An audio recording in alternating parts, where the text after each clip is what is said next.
Here is the actual site of the old rugby club. Yes. I know that because I used to play rugby on these.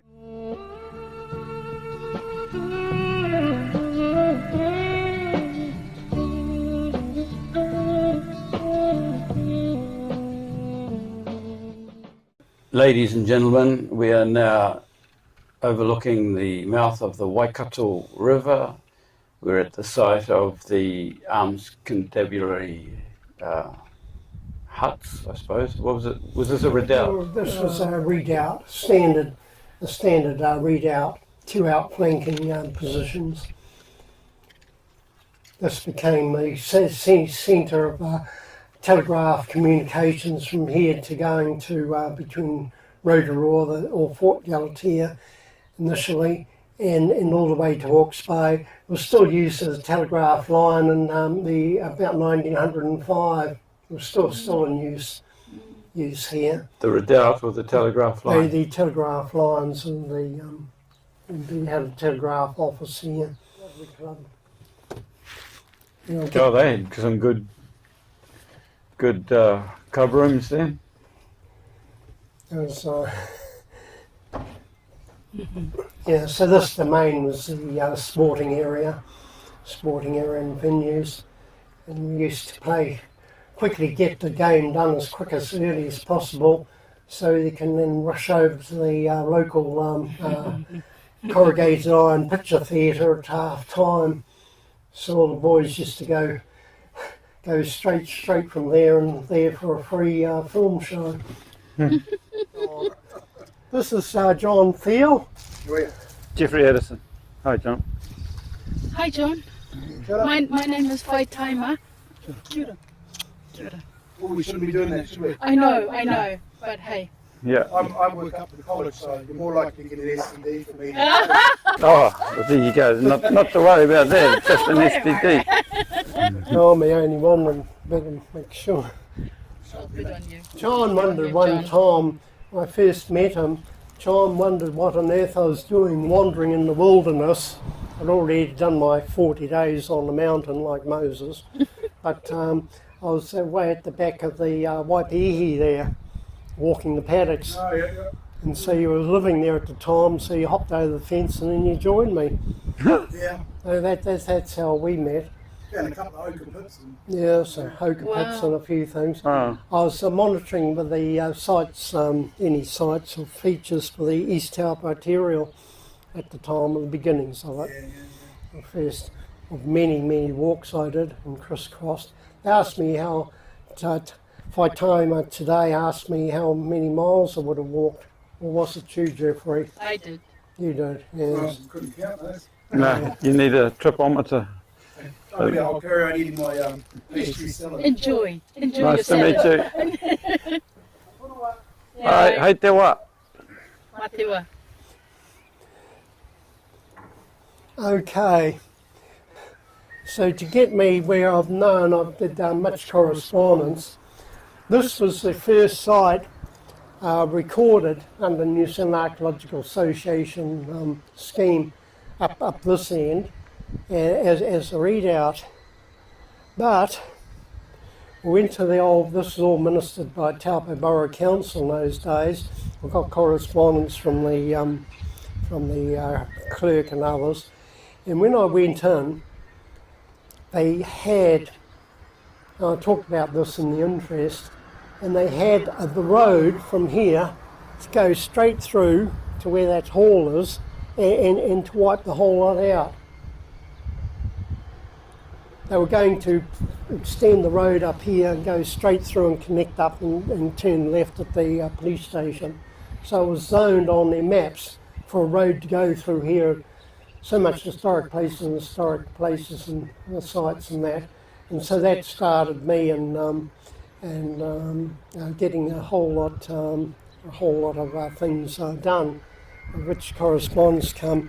Just to get an idea where we are, I think I've got a sharp photo for a picture that Jeffrey can take place. And the reconstruction here, I've got better ones, but this gives you a plan of this total area. total area here. And so we've got the readout here, number 12, we're just by, and further down, number 13 shows huts, unconstabulary huts, just lower down there before the bend. So they had huts down there. And where we're standing on here is feature number 12, and this is the by the AC mess room. AC mess rooms was here, and later on the rugby club, and then just prior to the readout here is the library, so mess room and library, and then past that readout in the earthworks was the canteen. So canteen was on the other side, and that building there is the oldest building in Taupo, and that was built in 1882. That became the courtroom, and they held the first play here, first stage play, but they messed up the props and the things in their haste to tidy up because the judge was waiting impatiently, you know, to make use of the facilities. Oh, that'd be funny. And I think Radio New Zealand interviewed me one time for their program, so I talked about the stage play, and that went on. At the dues they had, Can you just hold this? one person that run the hotel, he was escorted out for unruly conduct. He was escorted out from the hall, and he wrote indignantly that I've known this man all my life and I've never once seen him drunk. Lofty writing about himself, of course, and justifying that he was ejected from the thing. But if you want to get to unruly behaviour, the Taupo Hotel was one there. Should we just talk about the specific parts of this area, or just do a little pan here? This whole area to Tongariro Street was all for the unconstabulary huts, houses, and run from the was run from the constabulary base and camps.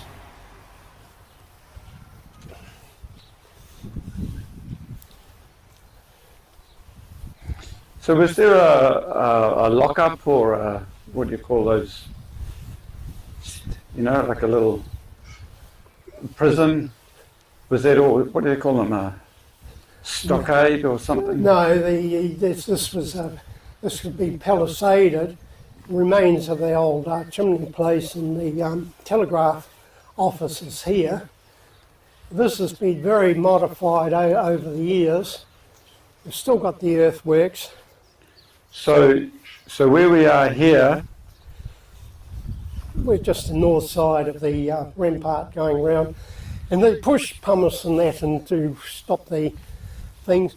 And one time, before I wanted a fence put around, the children were coming in with their bikes and that, and they're just eroding using a whoop whoop whoop. yeah, it'd be the equivalent of a skate park. And they were very much modifying the banks and that down here.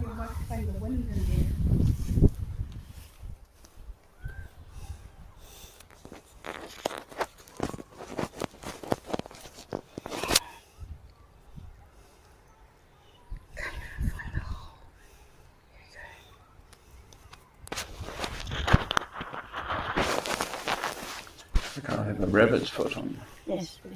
Okay. So what did you say this feature was? The old... Yeah, where the telegraph office and that we set up here, and yes, I've got a timeline of everything that happened in different stages for the readouts and that here. I've got some detailed maps and features plotting out, and with our in the original town that was set out with the original houses and hotel and places in the street here, in the streets. So when was this first made? When was it first constructed, the redoubt?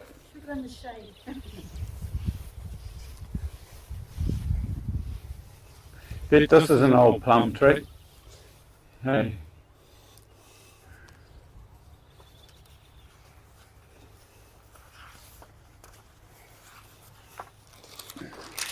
The powder storehouse was reconstructed. Now they think it's an original setting, but that was put together before 1970 when they removed the courthouse from the other side toward the lake there, and then they recited it here. And so that storehouse here was, as I say, reconstruction of lying loose blocks. They built a wooden structure around and then put the things in. This was used for tools and that for the mower and the people looking after it. As you say, see they let the blackberry encroach. Yeah. This was Look at that. You wouldn't even know this little whare was here. Well, you got to hide all these things. That's beautiful. So when was this made? Oh, this was restored about 1970. Restored because it was all lying in pieces on the ground. Oh. And then they built a wooden structure and placed that and roofed it. And then that shortly got subject to vandalism. Vandals smashed historic building. Come closer to it. So that's three. Vandals smashed historic building. This is 1981.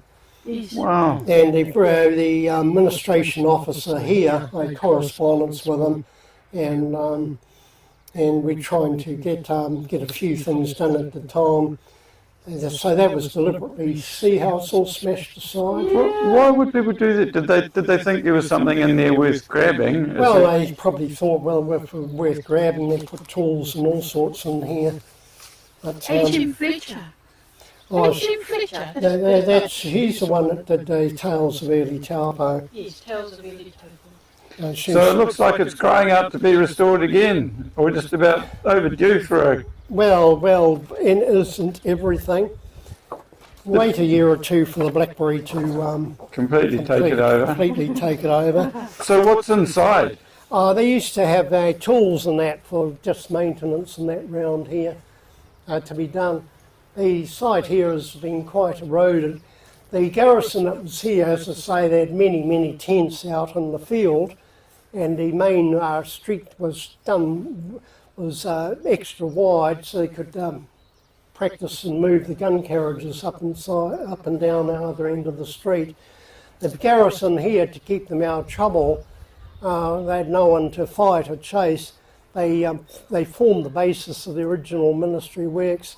So employed for years just to build roads and build bridges and keep the town tracks and highways and that in order, and byways. So me and Constabulary, by the time 1900, there were only a resident population of 15 people by 1900. In the Young Constabulary? No, just residents. The Young Constabulary was disbanded with about 1887. With Te Kuti getting his pardon, and the officers in that immediately got sworn in as the original former New Zealand Police Force. Is that how it transitioned? The Constabulary here with the original ministry works, and then the officers in that, when they were disbanded, were immediately enlisted straight into as inspectors and that for the New Zealand Police, formed the base of the New Zealand Police Force. So many things started here, but all we got now is just in the shadows behind the blackberry and the overgrowth, and just to reminisce on what was. This was not the ideal location for a military base. It was the other side of the river, and the other side of the river dominated all the bay and all the approaches and that around.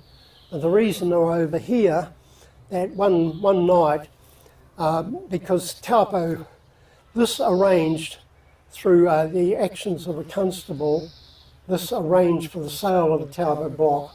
Having all the streets we've got Commanus Road were all named and laid out by 1874. 1874, the whole town, the streets and the roads we've got now were laid out in 1874. Yet, as I say, by 1900 there were only 15 European population. So it was foresighted planning and thinking, much to the objection of officers wanting to call the place a town, because they're still looking at Hopepi as being the town. And the timber came for the houses and buildings here in the hotel here, all came from Hopepi, all came from the Hopepi forest. What was the point of digging trenches in there? How would that advantage?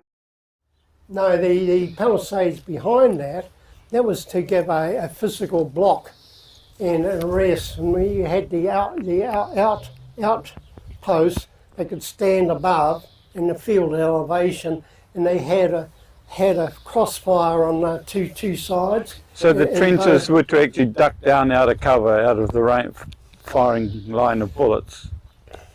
Is that the reason for them digging trenches? Have a wide line of fire, no open and a wider open area.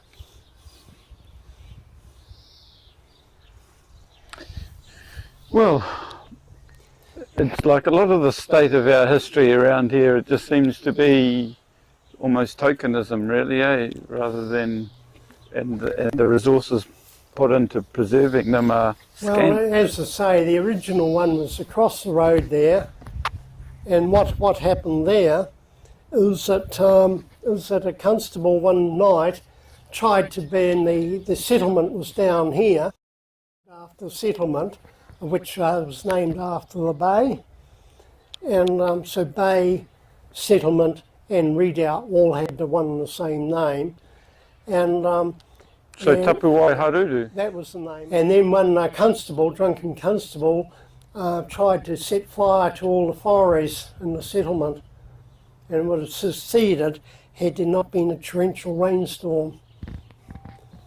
So if all the small towns in the United States all have a Founders Day, so have the Founders Day. If Taupo was to have a Founders Day, the reason why they had to quickly arrange the purchase of the Taupo block, get the surveys and that, and it took 2 years for all the Maori and that to agree. I've got the original copies, original titles and signatories and that for the Taupo block purchase. And the reason for that is it took 2 years before it finally came, but they had the Redoubt present. But Puhipi Tukarangi, after the attempt of burning all his houses and that over there, kicked all the soldiers off here. They were using the old par site as the ideal fort across at the mouth, overlooking the mouth of the bay and the river here. And so they had to come over here. And he forbade them from fraternising with the woman over there. Fair enough, too. Oh, it was a bit hard for them for a while. See how the pumice blocks held the walls up. Held the walls up. So this has last been used as a kohanga reo, I think, or a preschool. It was last used. And then they wanted to put a couple of pegs down for a shade cloth for children. And the Historic Places Trust went to be sides themselves about how that was altering physical features and that. Never mind all the bulldozing, the levelling and the police station and everything else had been done over the years. And so they got officious about it all. Just wanted a couple of pigs for a shade house for keep the children sheltered. Oh, well.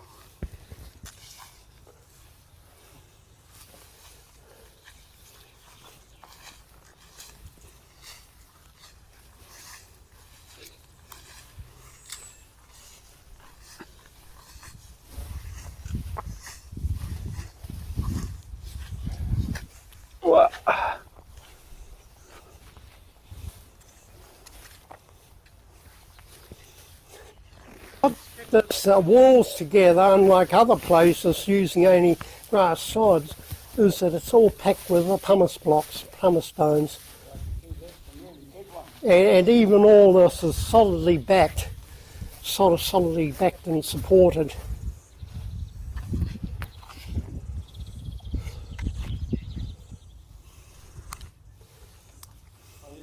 name, Taupo Redoubt.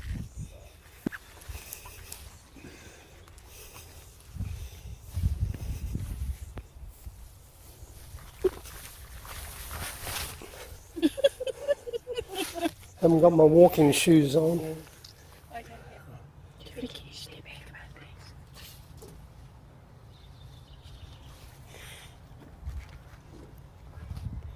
See ruins of the officers' mess. So it's still there, 1952. Yeah, that's a long. They lasted a long time, but look how they were used. I mean, they just left.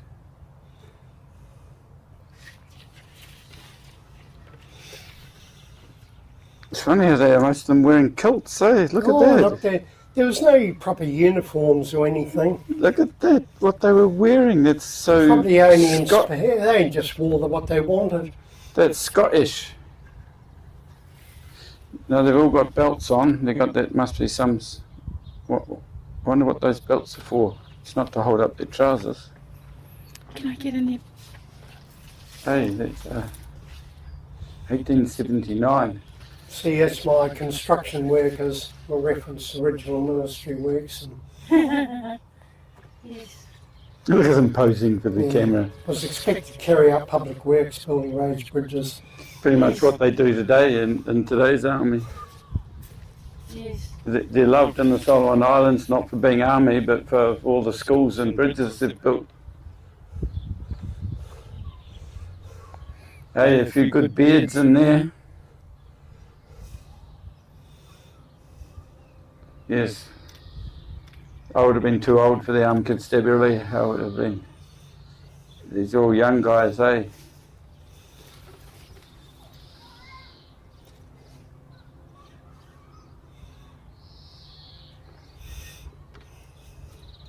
There was nothing to do in those days except to work and drink. Yeah, what was there to do, actually? 15 residents. Oh, that was 1900. Oh, 1900. I think it was Strew that built the hall here. Chap Strew, and I knew his descendants, and he was in the Armed Constabulary. So many of the Maori descendants down here, you can link them up with one of these characters in the Armed Constabulary. You mean they married into the Māori families and then stayed around? Until they went back to their own girlfriends and wives. Went back to their wives. But these were locals, so these weren't British soldiers, were they? These people. When they declared war, the land wars, they were assured by the top generals and officers of New Zealand that 200 troops could declare, well-armed troops could clear any rebellion the natives could throw at them. They assured the government to enter into a whole land war mess that they would only take 200 soldiers and they could suppress any number of rebellious natives. Well, that proved not to be correct.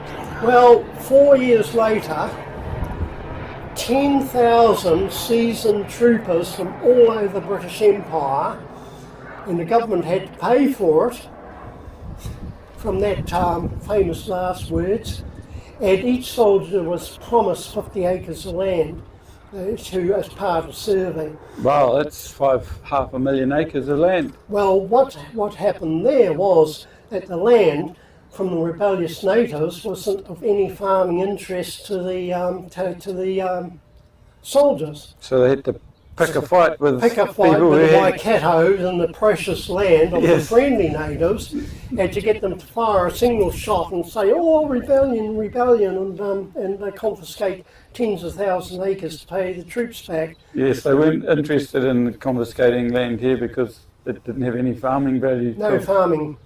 And it was the same with Te Kuti and the Weras and everything else. So they worked out that there was cobalt deficiency in the soil, and that's why the cows all died. Until they had cobalt licks, they couldn't get the cows to live here. Is that us? Should we go up to the Opepe? I'll point out some of the Maori features as we're walking back. See all that green land there, opposite? They had a beautiful series of agricultural terraces, generations to put in. Beautiful agricultural terraces. You get traces of it up Rutherford Road. But no, when the District Council came in and acquired a reserve, that was too much of an annoyance for the tractors for mowing, wasn't it? So levelled, damaged all the historic features, physical features. And what's that land been used for ever since? It's a reserve, it's a council reserve. Just a piece of grass, a bit of grass. It's all grass just for mowing, zip, zip, zip. So But they destroyed the physical features Yes. just to make it easy for lawnmowers. They wrecked it for gardens though. Yeah, well, everything went. Everything went. Your gardens up to you've got two marae up there. The one at the back, that's the Te Rangita marae And then Nukuho. at Nukuhau there.